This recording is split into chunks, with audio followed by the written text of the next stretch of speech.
Bonjour, j'espère que vous allez bien. Je vous partage la recette de cookies de fleurs.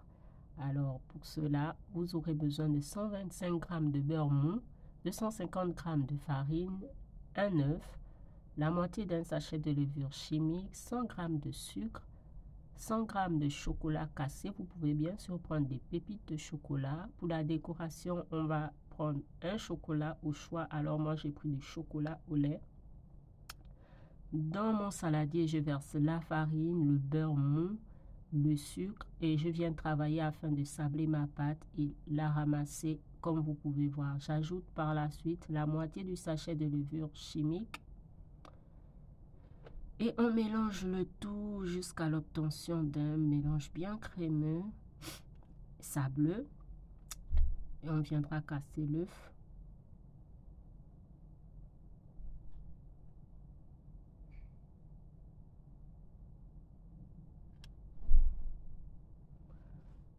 Après avoir mélangé le tout, on vient ajouter le chocolat cassé.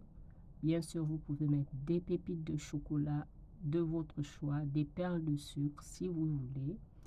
Et voilà, après avoir tout mélangé, j'ai préalablement beurré mon moule à fleurs. Alors vous pouvez choisir un autre moule ou simplement former des boules et les placer au congélateur avant de les mettre au four. Voilà, j'ai huilé un peu mes mains afin de travailler la pâte pour éviter qu'elle ne colle. Je fais des petites boules que je viens disposer dans les empreintes de mon moule. Donc après, j'étale avec le doigt. Voilà ce qu'on obtient. Je fais quelques boules que j'ai réservées au frigo. Regardez comment c'est magnifique. On enfourne à 180 degrés pour 15 à 20 minutes. Et voilà, je refais une autre fournée.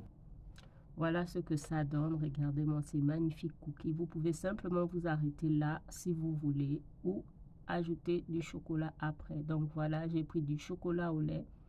Étant donné que mon moule était encore chaud, j'ai placé quelques morceaux de chocolat pour le laisser fondre. Alors j'ai essayé cette technique, c'était pas très joli au moment de démouler parce que je n'ai pas mis au frigo. J'ai laissé sécher à température ambiante. Donc environ 1 heure à 2 heures de temps. Le résultat n'était pas assez fameux que ce que je souhaitais et il n'était pas très brillant. Par la suite, j'ai fait fondre mon chocolat au lait avec un peu d'huile. Regardez comment le résultat est. Vous voyez nettement la différence.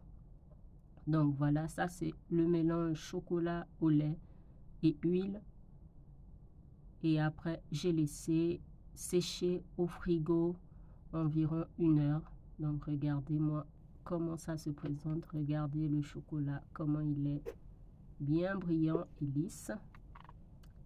Et on remet le chocolat dans les empreintes.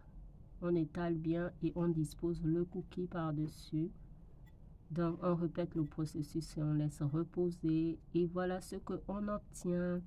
Merci à ceux qui ont regardé la vidéo. Bonne réalisation à vous. Merci.